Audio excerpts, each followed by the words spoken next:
I'm Melia Carlson, 38, and I turned a failed cafe into a multi-brand food company, stocked in over 600 stores. For years, I showed up for my brother-in-law, loaned him money, helped him find work, supported him like he was my own family. But when he mocked my business in front of everyone at Thanksgiving dinner, like I was some joke who never should have tried, I made a decision that changed the course of my life. Ever had someone you trusted treat your effort like it was worthless? If that's ever happened to you, share your story in the comments, I promise. You're not the only one. Before I take you through what happened, drop where you're watching from. And if you've ever had to rebuild after someone wrote you off, hit that like button and subscribe for more real stories about quiet strength, boundaries, and rising without asking for permission. Because what happened after that dinner wasn't what anyone expected. My name is Melia Carlson, and I never expected that the person who would eventually underestimate me the most wasn't a stranger or a competitor, but someone I once considered family. Before I tell you what happened when he walked into my office 2 years later and realized I was the owner of the company he had just joined, let me take you back to the beginning. I met Tom during my last year of college. He was calm, dependable, a little older than me, and already working full-time in IT. We clicked quickly. I loved how grounded he was. His family was warm, a little loud, but close in a way mine never had been. Sunday dinners at his parents' house were sacred, and holidays were big, chaotic events that made my childhood Thanksgivings look like quiet luncheons.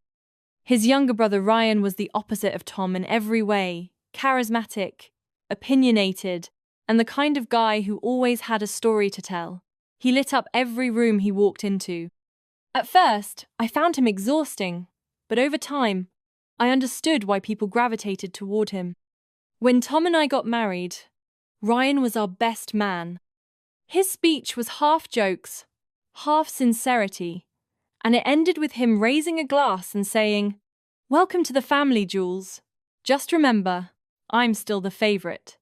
Everyone laughed. He meant it in a playful way, and I took it that way too. Over the years, our lives became more intertwined than I expected. When Tom and I bought our first house, Ryan helped paint the nursery when we found out I was pregnant. He was the fun uncle to our son, Ben, always showing up with snacks and toys, playing video games with him for hours, and letting him get away with things Tom and I wouldn't. Ryan wasn't married, didn't have kids, and didn't seem to want that life. But he loved being part of ours. Professionally, things weren't as smooth for him. He bounced around from job to job, mostly in sales. When things were going well, he was the first to talk about his latest commission check or some big account he was about to land. But when he hit a rough patch, he got quiet. During the pandemic, he was laid off from a marketing firm. It wasn't the first time he'd been between jobs, but it was the first time he seemed genuinely scared. He called Tom one night after a few drinks and admitted he didn't know what to do next. Tom offered to lend him some money. I suggested something different. "Why don't we help him get some freelance work?" I said. "He's good with people. Maybe social media or client outreach gigs. I can ask around." At the time, I was trying to get my cafe off the ground. I had signed the lease 2 months before the first lockdown. The timing couldn't have been worse. Every week felt like a balancing act between safety protocols, staffing issues, and figuring out how to get customers in the door. We weren't profitable, not even close. But I believed in what I was building. It wasn't just about food. It was about creating something that was mine. I had always wanted to run my own business, and this was my shot. Ryan didn't say much about it. He followed me on Instagram, liked some posts, and once sent a message saying, "Looks good, Jules. Hope it takes off." That was about it. I didn't expect him to be a cheerleader, but part of me hoped for a little more. He'd talk about mutual friends who had started tech companies or apps and described them as real entrepreneurs. But when I mentioned what I was working on, figuring out how to offer delivery, building partnerships with local farms, he'd nod politely and then change the subject. Still, I chalked it up to personality differences. Not everyone gets excited about food sourcing. We ended up giving him 200, 1 month when he was short on rent. He promised to pay it back. He didn't. I didn't push. At the time, it felt more important to help than to keep score. Over the next year, I forwarded him freelance leads. I even connected him with one of my vendors who was looking for someone to manage outbound emails. He got a few gigs, here and there. Nothing consistent. Meanwhile, Tom and I were growing apart. Our marriage wasn't bad, but it was stagnant. He was working longer hours. I was at the cafe more than I was home. We rarely fought, but we also rarely talked about anything besides bills or schedules. I kept telling myself it was just a phase, that we were both stretched thin, trying to build something, and that eventually things would level out. They didn't. By the time our son turned 6, I was sleeping in the guest room most nights. I don't think either of us knew how to fix it. We were tired. Tired of trying, tired of pretending everything was fine. We started discussing separation casually, like we were planning a move or switching insurance. No big blowout, just the slow erosion of connection. We decided to wait until after the holidays to tell our families. I think part of me wanted to avoid the awkward conversations with Ryan. He had a way of turning everything into a joke when he was uncomfortable, and I didn't want my marriage to be another one of his punchlines. Around that time, my cafe hit a breaking point. Supply chain delays, staff turnover, rent increases. I was exhausted. I sat in my office one night after close, staring at the numbers, realizing that staying open for another quarter would mean risking everything. I shut it down quietly, paid out what I owed, broke the lease early, and sold the equipment. I didn't post a big goodbye online. I just stepped away. I felt like a failure. I'd poured 2 years of my life into that place. It was supposed to be the start of something. Now, it was just a closed sign on a dark window. When I told the family at Thanksgiving, it was the first time I'd seen most of them since the shutdown. Everyone was there. Tom, Ryan, their parents, cousins. Ryan walked in late, already talking loudly about some podcast he was obsessed with, waving a bottle of wine. At dinner, someone asked how the cafe was doing. I said I'd closed it a few weeks ago. The room went quiet. Tom looked down at his plate, and then Ryan laughed. "Wow, you really gave it a shot, huh?" he said, cutting into his turkey. "Some people just aren't entrepreneurs." He smirked, like he was trying to be funny, but no one laughed. I felt the air leave the room. I looked around and realized no one was going to say anything. Not Tom, not his parents, not even a polite, "That was uncalled for." Just silence and the sound of forks on china. I excused myself before dessert, told them I had a migraine, drove home alone. That night, I sat at my kitchen table and opened my laptop. I started drafting a proposal for something I'd been thinking about for months. A digital platform to connect small food producers with direct consumers. I already knew the pain points. I'd lived them. I knew what was missing in the market, and what I wished I'd had when running the cafe. I had contacts. I had experience. I had nothing left to lose. And most importantly, I had no intention of telling Ryan a damn thing about it. By the time my cafe had been open 6 months, I was already behind on my projections. Weekdays were slow. Weekend rushes were inconsistent. I was doing everything. Managing inventory, running payroll, training staff, scrubbing the espresso machine after close. I was barely sleeping, constantly crunching numbers to figure out how to keep the doors open just a little longer. But I still believed I could turn it around. I just needed more time. Ryan stopped asking how it was going around that point. He used to at least feign interest, send a "hope the coffee's flowing" text or comment on a post. But that all faded. I noticed the change slowly. He started talking more about other people's ventures, friends launching apps, some guy he knew who was building an AI-enabled investing platform. Now that he said one night at dinner, is a real startup. Scalable, you know? He didn't say it directly, but I felt the comparison. I was baking muffins and steaming milk while his buddies were pitching investors and talking about IPOs. It was subtle at first. A tone. A pause before he changed the subject. Then it became more overt. At a birthday dinner for Tom's mom, I mentioned that I was applying for a small business loan to help cover some equipment upgrades. I was hopeful. I had done my homework, built a solid case, and my numbers, while not perfect, showed enough traction to justify the request. Ryan snorted into his glass of wine. "Still pouring money into that thing?" he said, not even looking at me. I blinked. "Yeah. I mean, I'm investing in growth." He shrugged. "I guess. Just seems like a lot of effort for what? 12 tables and a pastry case? If it hasn't taken off by now." Tom gave me a look, the kind that said, "Just ignore him," but said nothing out loud. His silence stung almost as much as Ryan's words. That was the pattern. Ryan would say something dismissive, and no one would push back. Not even Tom. Not because they agreed necessarily, but because no one wanted to deal with the fallout. Ryan had always been the loud one, the one who pushed boundaries just far enough to be uncomfortable but not enough to be called out. It was easier to let it slide. He started interrupting me more. At family gatherings, if I shared an update about the cafe, anything, even something as simple as, "We're trying a new brunch menu," he'd jump in with a joke or pivot the conversation.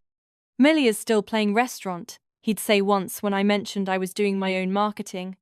"Next week she's launching a Michelin star." Everyone laughed. I forced a smile. I was used to being underestimated.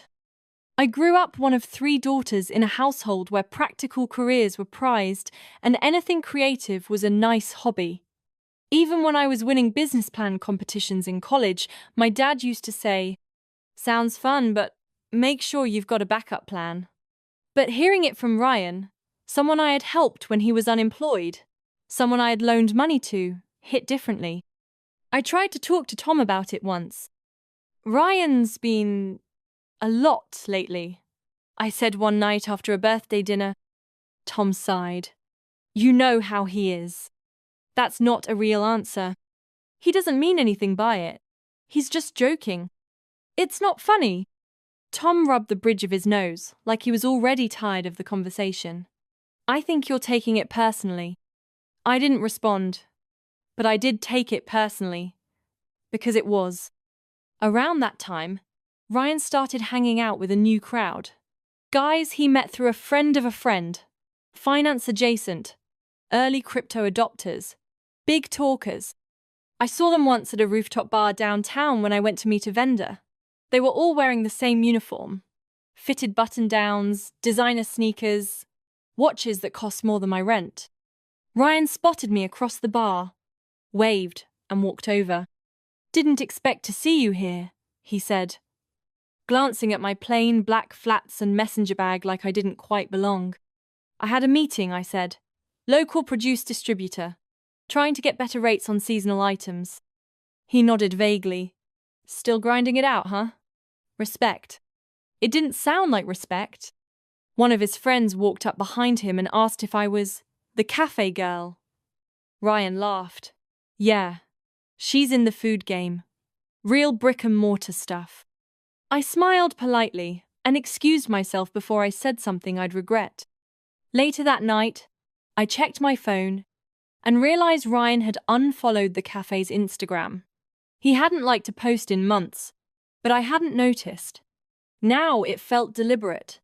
Petty, maybe, but deliberate. At Thanksgiving that year, I made the mistake of bringing samples, cranberry walnut scones, and mini pumpkin loaves. I thought it would be a nice gesture. My mother-in-law thanked me, but I saw Ryan roll his eyes as he took a bite. "These are good," he said. "You should sell these online. Maybe you'd actually make money." It was said lightly, like a joke, but I heard the jab. The weirdest part was, there was a time when Ryan would have hyped me up. When I first told the family I was opening a cafe, He asked to see the floor plan. He'd made jokes about free coffee for life, about how he'd be the official taste tester. I think he liked the idea of having someone in the family doing something interesting, something different. But once it became hard, once I wasn't raking in profit or getting press, he lost interest. Maybe he needed to believe he was the most successful person in the room. Or maybe my struggle made him uncomfortable because it reminded him of his own. Either way, he distanced himself, but not quietly, always with a comment, always with a smirk.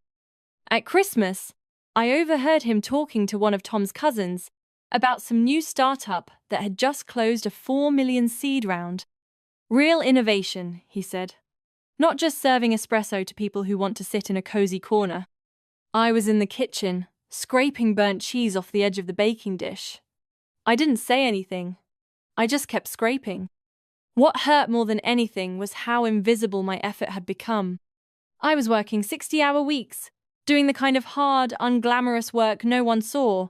Inventory at midnight, social media posts at 6 a.m, supplier calls on my lunch break. And none of it counted. Not to Ryan, probably not to Tom either. One night, I was closing up after a long shift. I was the last one there. I had just finished mopping the floors when I sat down with a spreadsheet and realized I was short for payroll again. Not by much, just a couple $100, but it might as well have been thousands. I stared at the screen until my eyes blurred, then opened my phone and scrolled through my messages. There was one from Ryan, sent weeks ago, asking for a Netflix password. That was the last time he had messaged me directly. I didn't respond to it then. I didn't respond now. That was the night I started researching alternative revenue models. I wasn't sure what would come of it, but I knew one thing with certainty. If I was going to fail, it wouldn't be quietly. And it wouldn't be on someone else's terms. Ryan could have his rooftop drinks and shiny friends and passive-aggressive digs. I had work to do. Thanksgiving that year was at Tom's parents' house, same as it had been every year since we got married. It was always a production, 20 people, folding chairs, assigned dishes. I signed up for dessert, as usual. It was the one thing I still felt proud of. Even as the cafe was falling apart behind the scenes, I could still bake. I could still show up with something beautiful. I brought 3 kinds of pie, homemade whipped cream, and a dozen mini pumpkin loaves wrapped in twine, with handwritten tags that said, "Happy Thanksgiving," in my neatest lettering. It felt like something I could control, a small offering, a reminder that I was still trying. I walked in balancing 2 trays. Tom was already there, chatting with his cousin near the kitchen. He looked up when he saw me but didn't come help. His mum rushed over instead, fussing over the pies. "These look amazing, Melia," she said. "You've really outdone yourself." "Thanks," I said, trying to smile. It felt good to bake again. The kitchen was warm, crowded, full of the usual holiday chaos. People drinking wine, arguing over football, kids running between legs. I set everything down and slipped away to the dining room to catch my breath. I hadn't been around the whole family since we closed the cafe. It had been a quiet decision. No dramatic announcement. No post. I just stopped posting menus and shut the doors. Tom had told his parents. I assumed the rest had heard through the usual chain of siblings and group chats. No one said anything directly when I walked in. No questions. No condolences. Just business as usual. Ryan showed up late, of course. Half an hour after dinner was supposed to start. He was wearing a blazer over a hoodie, holding a bottle of wine and laughing at something on his phone. He greeted everyone loudly, went around hugging people like he was the main event. When he saw me, he gave me a mock salute. "Hey, Jules, still making those famous muffins?" I gave him a polite nod and went back to setting the dessert table. Dinner started on time. Once Ryan had made his entrance, and the turkey had been carved, the conversation skipped around, never landing for too long. Updates on kids, jobs, vacations. No one asked me what I was up to. I didn't offer it. At some point during the meal, someone complimented the pie. Ryan took a bite of the pecan and raised his eyebrows theatrically. "Okay," he said. "This is amazing. Like, restaurant quality." "Thanks," I said, surprised. "It's my grandmother's recipe." "You know what your real talent is," he said, still chewing. "Baking. You should just do that instead of trying to be an entrepreneur." The table went quiet for a second, just long enough for everyone to register it. Then someone chuckled. Then a few more people. Ryan smirked like he'd just made the most obvious observation in the world. Even Tom looked down at his plate. He didn't say anything. I tried to let it slide. "I was an entrepreneur," I said lightly. "Running a business involves more than just baking." Ryan shrugged. "Sure, but not everyone's cut out for business. That's not an insult. It's reality." He said it casually, like he was stating the weather. No venom, just certainty. I stared at him across the table. "What does that mean exactly?" He grinned. "I just mean, some people are better off doing the work, not running the show. And that's okay." I waited for someone, anyone, to say something, to push back, to change the subject, to defend me. No one did. Tom cleared his throat like he was going to jump in, but all he said was, "The turkey's great, Mom." I excused myself. I walked outside into the cold, empty driveway. The street was quiet. I stood there for a long time, watching my breath turn to fog. No one came after me. Not Tom. Not his mum. Not even out of politeness. I left before dessert. When I got home, I peeled off the tag from one of the pumpkin loaves I had brought and threw it in the trash. I didn't cry. I didn't throw anything. I just stood in the kitchen, staring at the counter where the cafe's to-go bags used to sit, and thought about how little space there was between mockery and silence, between a smirk and a shrug. Ryan's words weren't the first time someone had dismissed my work, but they were the clearest and the cruelest. Because they weren't about what I had built. They were about the fact that I had failed. And in his mind, he was just confirming something he'd believed all along. That I wasn't meant for this. That I didn't belong at the table. And the worst part? I think he thought he was doing me a favor, telling me the truth, giving me permission to stop trying. But he didn't understand me at all. Because what he saw as failure, I saw as data. What he saw as the end, I saw as step one. That night, I opened my laptop and pulled up the document I'd started weeks earlier. My concept pitch for the platform I was planning. It was rough, half-formed, a mess of notes and hyperlinks and spreadsheets.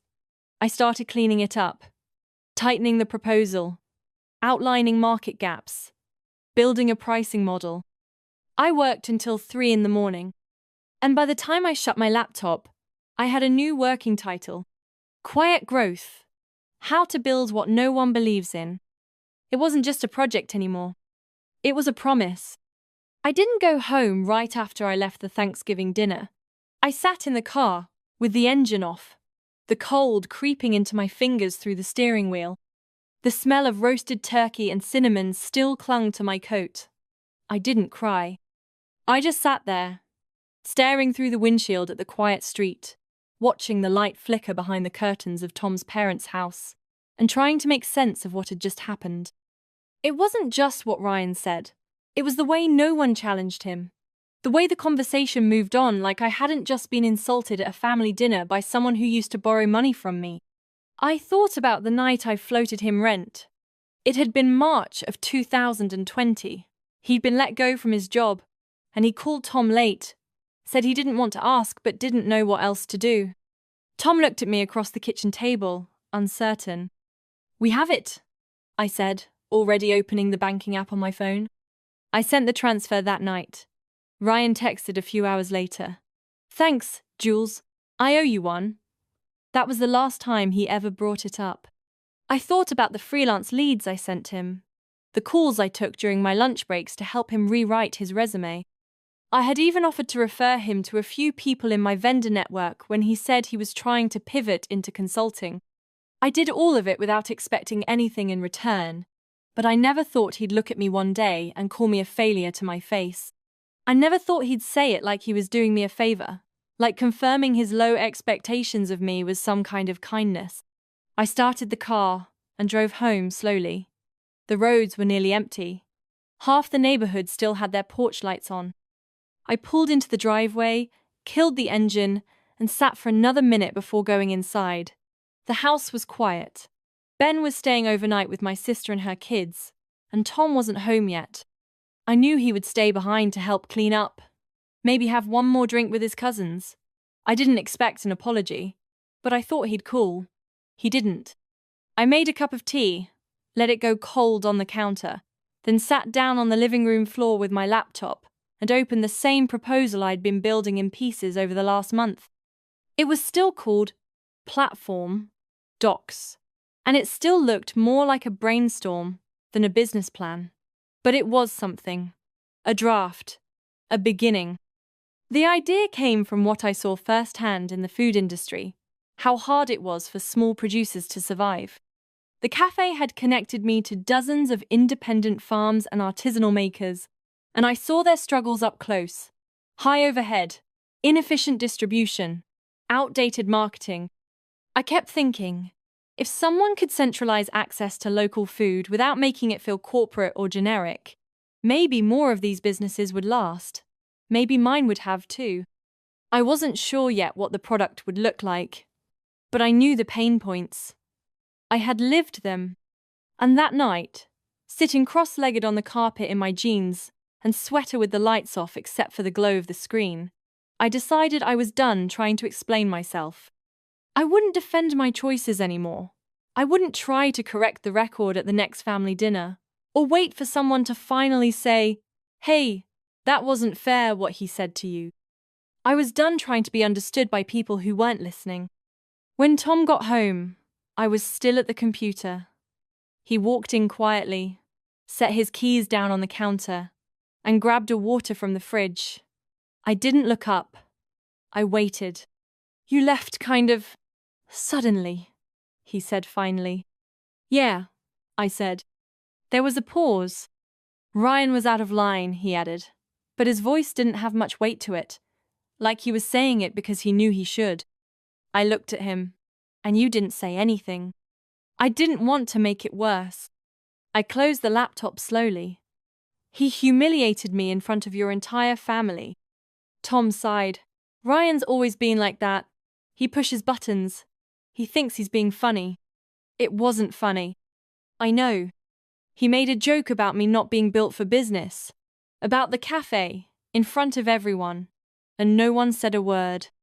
"I'm sorry," he said, but it sounded tired. Automatic. "I loaned him money, Tom, when we were barely covering our own bills. I helped him get work. I vouched for him." Tom sat down on the edge of the couch. "I don't know what you want me to say." "I want you to be as upset as I am," I said, the words coming out before I had time to check the emotion in my voice. "I want you to care that your brother thinks I'm a joke. He doesn't think that. He does. He said it. Out loud. And you let him." He looked at the floor. "You're right. I should have said something."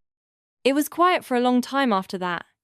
Then he got up, mumbled that he was going to bed, and left me sitting there. I opened my laptop again, but the momentum was gone. That weekend, I started organizing everything I had related to the platform idea: notes, financial projections, contacts, early design mock-ups. I made a list of everything I didn't know how to do yet: UI, UX, back-end development, legal structure. Then I made another list of people I could ask for help. I didn't talk to Tom about it. Not because I was hiding anything, but because I was done trying to convince him I was serious. If he didn't already know, he never would. By Monday, I had a rough outline and a few names of people to reach out to.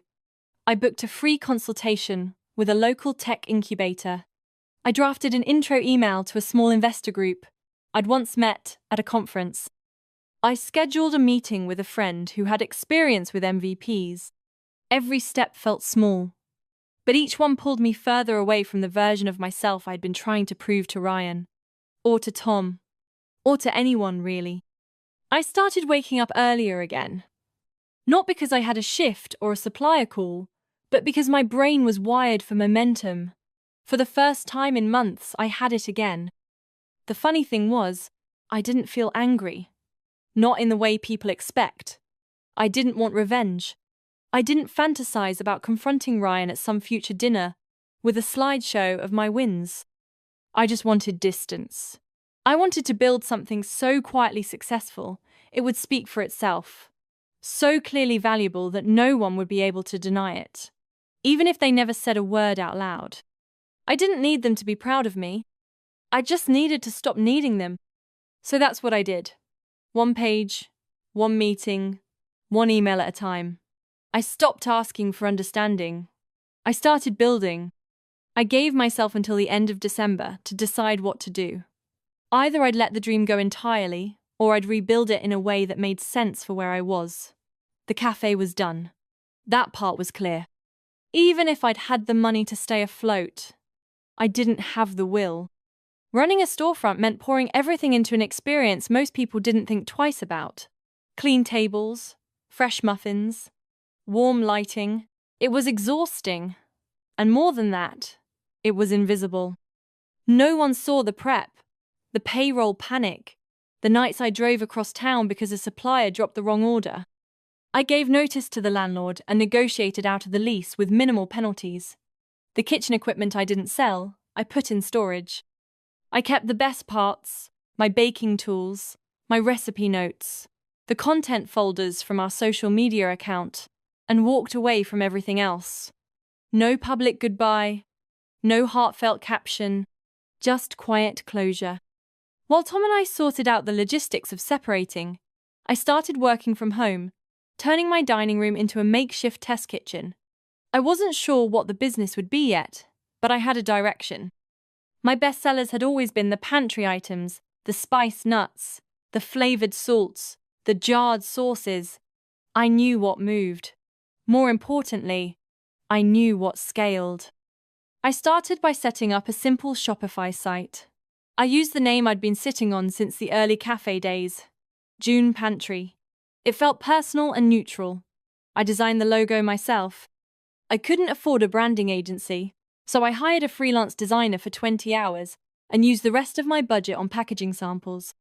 I figured out my margins, priced aggressively, and launched with 5 products, 2 baking mixes, 2 spice blends, and 1 seasonal jam. The first 2 months were slow.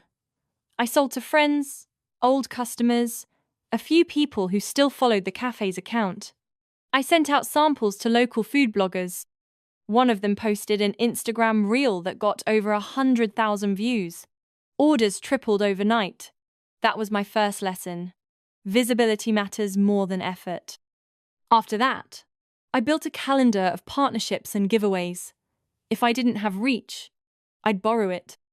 I took a free digital marketing course online and joined a Slack group for women in e-commerce. Every evening after Ben went to bed, I stayed up reading case studies about product launches, fulfillment hacks, customer retention strategies. I watched YouTube tutorials while folding laundry. Bit by bit, I learned. I made mistakes. I ran out of jars one week and had to refund 20 orders. My first wholesale pitch bombed. But I kept going. I treated it like a job, not a side hustle. I scheduled content 2 weeks in advance. I tracked conversion rates. I emailed customers personally when something went wrong. Within 6 months, I was profitable. Not wildly, but enough to pay myself a small salary and reinvest. I brought on a fractional marketing lead and a part-time operations assistant. We used a shared Trello board. Everything was remote, scrappy, but it worked. Tom and I finalized our separation in the spring. It was amicable. We didn't fight over assets or custody. He moved into a condo across town and saw Ben every other weekend. I think he was relieved more than anything. The silence between us had been louder than any argument. When I told him about June Pantry, he nodded politely. "That's good," he said. "I'm glad you're keeping busy." Keeping busy, I didn't correct him. By the 1-year mark, we'd grown enough to lease a small commercial kitchen. I hired 2 production assistants. We expanded into 15 SKUs. A regional grocery buyer reached out after seeing our Instagram ads and placed a test order for 5 locations. That turned into 20, then 75. We got a write-up in a lifestyle blog, then a feature in a niche food magazine. I barely had time to process any of it. I was too busy trying to keep up. Ryan messaged me once during that period. It was a short note. "Hey, heard you're doing something with packaged foods. I'm trying to break into distribution for a startup I'm advising. Mind sharing your contact at Glenwood Grocery?" I stared at the message for a long time. Not because I was tempted to reply, but because of how casually he asked. Like we were colleagues. Like he hadn't stood across a Thanksgiving table and told me I wasn't cut out for this. I didn't respond. I didn't even leave it on read. I archived the message and moved on. A few months later, we were both at a cousin's wedding. It was one of those rustic vineyard ceremonies with mismatched chairs and strings of lights over the dance floor. Ryan was there with a woman I didn't recognize. Tall, stylish, very polished. I said a polite hello, then went back to my table.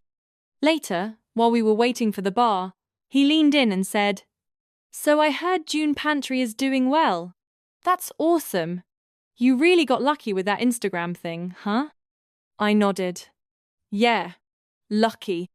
He smiled like we were in on some inside joke. I didn't correct him. There was no point. He didn't ask what I was actually doing.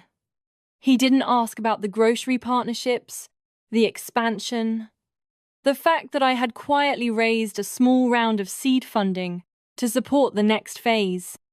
He assumed the same thing he always had, that whatever I achieved must have happened by accident, a fluke, a win that somehow bypassed the rules he believed in.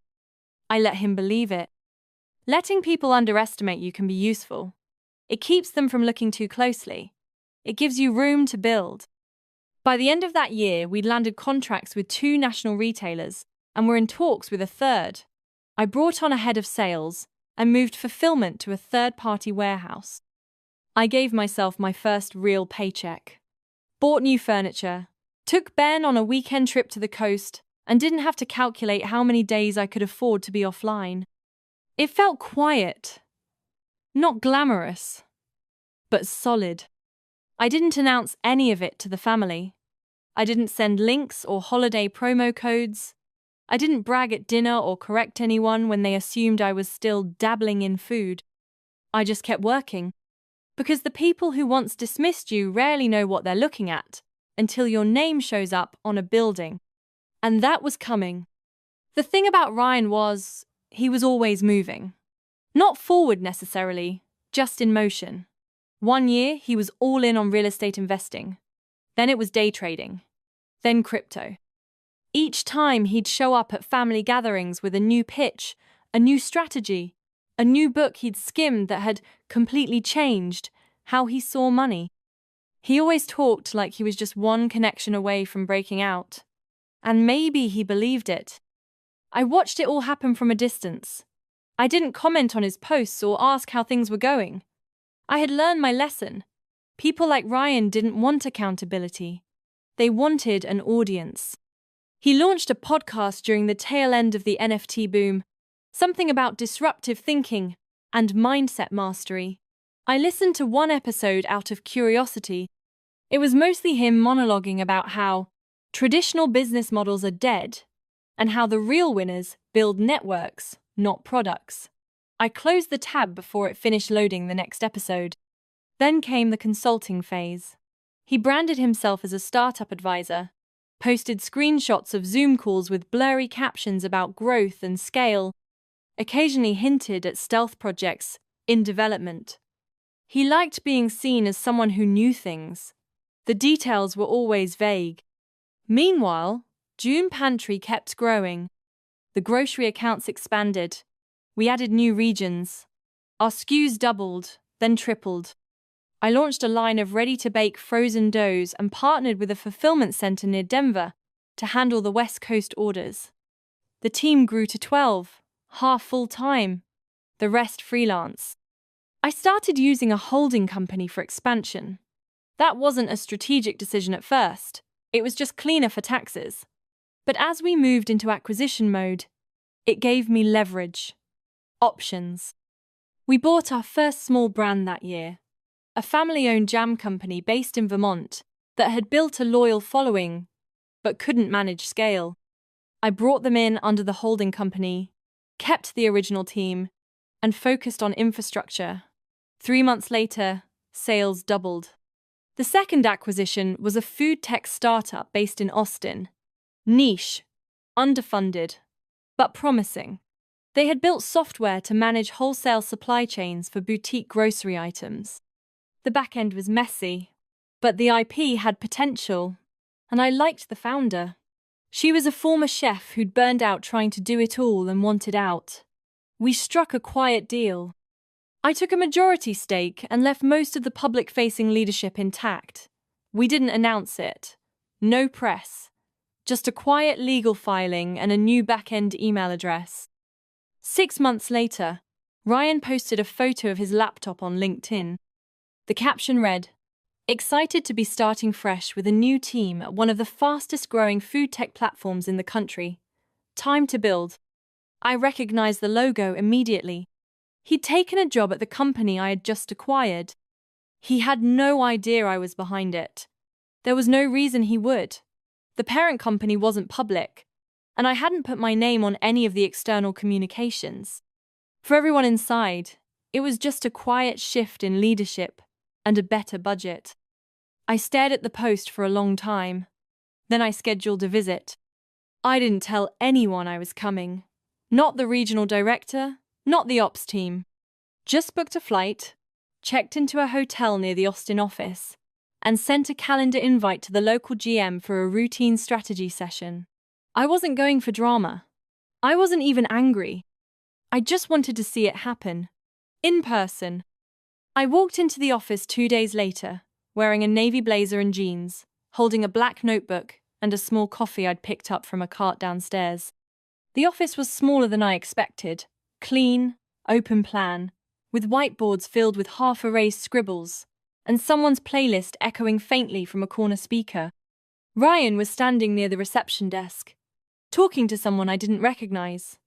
He didn't see me right away. I signed in, waited a beat, then walked toward the meeting room they'd reserved for me. I didn't break stride when I passed him. When he looked up and saw me, there was a half second where his face froze. His mouth opened slightly, but nothing came out. The person next to him kept talking, oblivious. I didn't stop. I just nodded once, politely, and kept walking. I heard him say, quietly, "Is that?" But the rest was lost. Inside the meeting room, I sat with the GM and a few team leads. We reviewed current partnerships, marketing gaps, integration plans for the new software.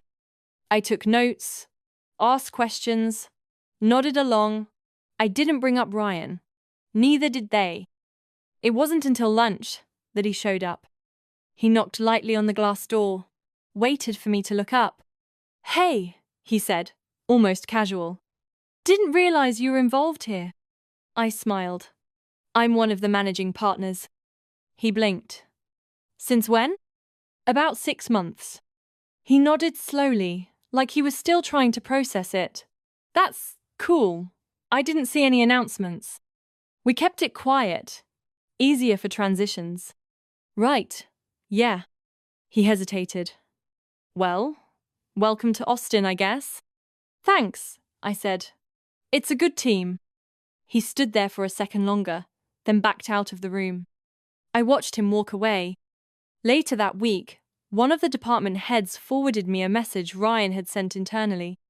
It was filled with vague suggestions about streamlining partnerships and positioning the company more aggressively in the influencer space. It read like someone trying very hard to sound useful. He wasn't doing anything wrong. Not really. But he wasn't doing much of value either. I didn't fire him. I didn't need to. He wasn't high enough to matter. He wasn't damaging anything. And I didn't want the story to end with a scene. That wasn't what this had ever been about. It wasn't about taking something from him. It was about no longer needing his approval. And now he worked for me. He reported to a team that reported to a team that reported to someone I had hired. He probably didn't know the extent of it. I doubted he'd looked at the ownership documents or the cap table. He was just showing up, clocking in, pitching half-baked ideas, trying to feel relevant. Sometimes justice is loud. Sometimes it's quiet. This time, it was printed on the bottom corner of every internal report. Managed by Willow North Holdings. My name wasn't on it, but it didn't need to be. He sent the email the morning after I visited the Austin office. It was short, polite, almost cautious. Hi Melia, great to see you yesterday, even if briefly. Would love to grab coffee sometime while you're in town and catch up properly. Let me know if your schedule allows. Hope all's well. I read it twice before closing the tab. There was nothing overtly wrong with it. On paper, it was exactly what someone might say if they were being professional, courteous, trying to smooth over whatever awkwardness hung in the air from an unexpected reunion. But I didn't respond. Not out of spite. Just clarity. He didn't know the years between us. He didn't know that his performance wasn't what stuck with me, that it was his laughter, his smirks, the way he cut me off mid-sentence, the way no one else said anything when he did. And I had no desire to play catch-up. He followed up 2 days later with a LinkedIn message. Still in Austin? If not, no worries. Just wanted to say congrats again on everything. Looks like June pantries everywhere now. Inspiring stuff. I didn't reply to that one either. HR flagged the first performance issue a month later. It was small, something about missed follow-ups and vague communication with a distribution lead. I read the report as part of my weekly review. Normally I wouldn't have paid it any attention, but I recognized the initials and paused. I asked the regional manager how things were going. Mixed, she said. He talks a good game, but the execution isn't there. He kind of floats between tasks. I didn't say anything, just noted it, moved on. By the end of the quarter, he was reassigned to a different team, non-client facing, less visibility, more process work. The kind of role that's technically important but rarely urgent. I signed off on the reorg without comment. He didn't email again, and that was fine with me. We saw each other again 2 months later at Tom's father's retirement party. It was a backyard event, catered, low-key, with folding chairs and cousins milling around. I came alone. Tom and I were cordial these days, co-parents more than anything else. Ben stayed close to the bounce house with his cousins, while I helped Tom's mom carry out dessert trays. Ryan arrived late, as always. He brought a bottle of wine and greeted people like he hadn't seen them in years. He saw me from across the yard and nodded once. I nodded back. We didn't speak. Later, while I was helping stack empty plates, I overheard him talking to one of the aunts. Works fine. The new company's solid. Still getting my bearings. Startups, you know. Fast moving. I didn't say a word. Just kept stacking. People assume revenge looks like confrontation. A takedown. A mic drop. But more often, it looks like indifference. It looks like walking past the person who once mocked you without so much as a pause.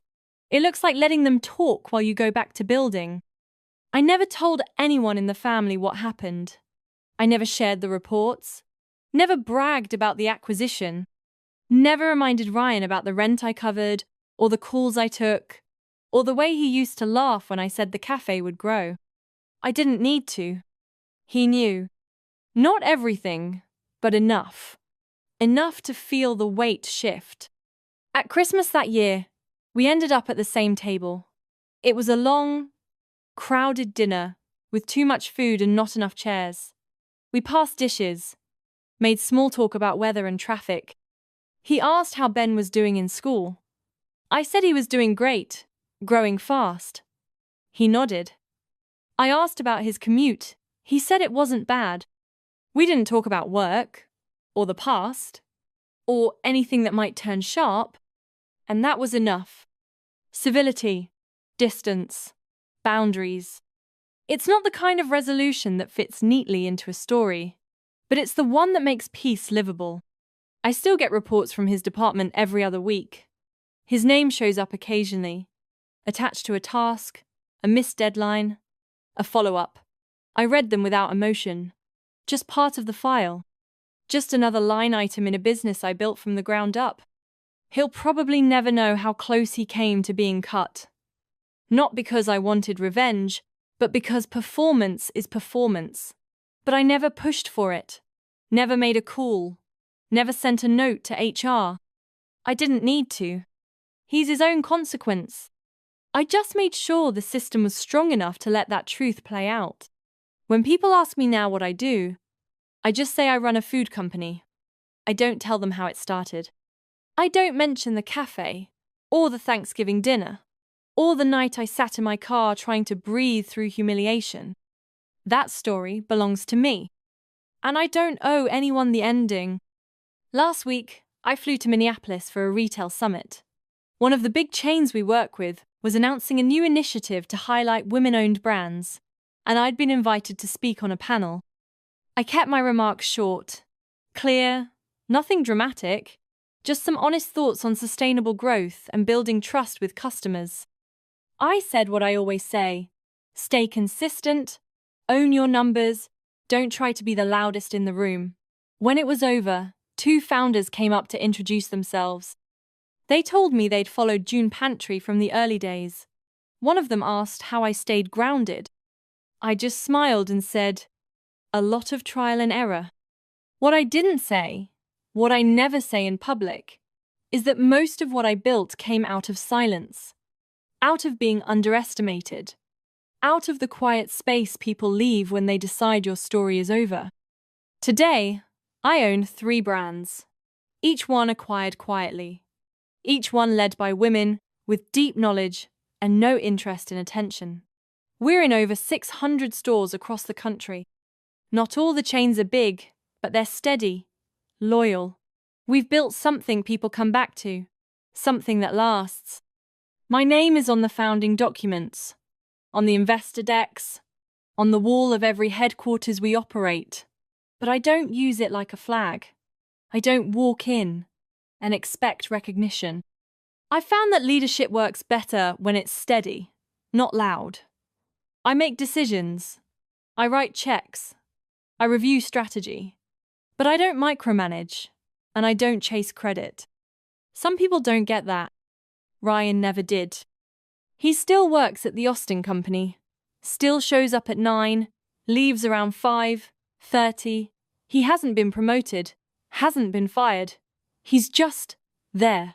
One employee among many. His name shows up in Slack channels and on internal spreadsheets. His email sometimes lands in my inbox when someone forgets to remove me from a thread. I saw him at the office a few months ago. I'd flown in for a quarterly review, met with the leadership team, and stayed behind after the meeting to tour the space. A new product display had just been installed in the front lobby, a photo wall with the founders of every brand under our umbrella. They had designed it to look like a gallery. Each frame showed the name, launch date, and a short mission statement.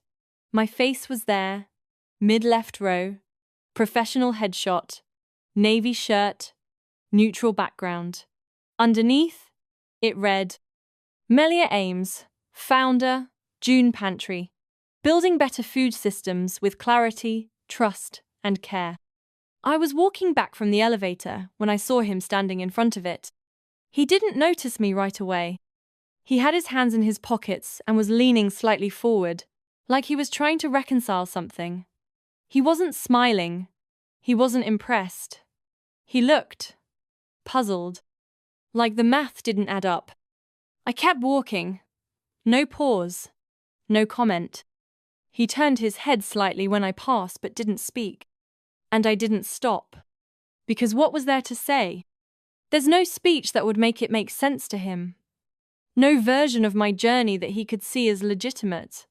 His framework didn't allow for quiet success, for building something real without fanfare. In his world, power was loud, fast, bragged about. Mine wasn't. Mine came from early mornings, hard choices, and every moment I kept going after someone told me I shouldn't. And I don't need to explain that to him, or to anyone. At family events now, we're civil. We make small talk when we have to. I ask about his new condo. He asks how Ben's doing in school.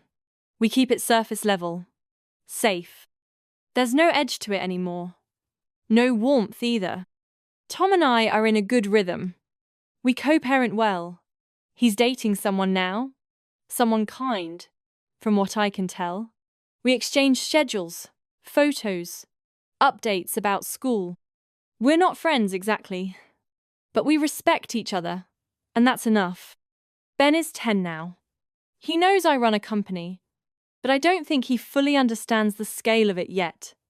To him, I make cookies for a living, which isn't wrong. The other day, he came home from a friend's house with a snack I recognized, a granola bar from one of the brands we'd acquired last year. He held it up and said, "Mom, this has your name on the back." I nodded. Kind of. Did you make this? I helped build the company that makes it. He thought about that for a second. Then he smiled. Cool. And that was it. No fanfare, no follow-up. Just cool. Sometimes I think about that Thanksgiving dinner, the pie, the laughter, the silence afterward. I think about the way I left early, hands shaking, face burning. I remember sitting in the car wondering if I was wrong. If maybe I wasn't cut out for business. If I was just playing at something too big for me. I was never playing. I was building. And every step of that journey mattered. Even the ones no one saw. Especially those. Because the legacy isn't in the product or the press. It's not in the shelves or the stores or even the revenue. It's in the shift. The quiet but irreversible shift between who I was that night and who I became after. Ryan still walks past the founder wall. Every day. He sees my name, my face, the quote, and I know he still doesn't understand how I got here. That's fine. He doesn't need to. Some stories aren't told through confrontation. They're told in what happens next. In the building. The staying. The becoming. I don't need a final word. I already had the last move. Thanks for listening to my story. Have you ever had to watch someone who doubted you eat their words quietly, or worked with someone who once humiliated you, not knowing you are now in charge? Drop your experience in the comments. I read every one.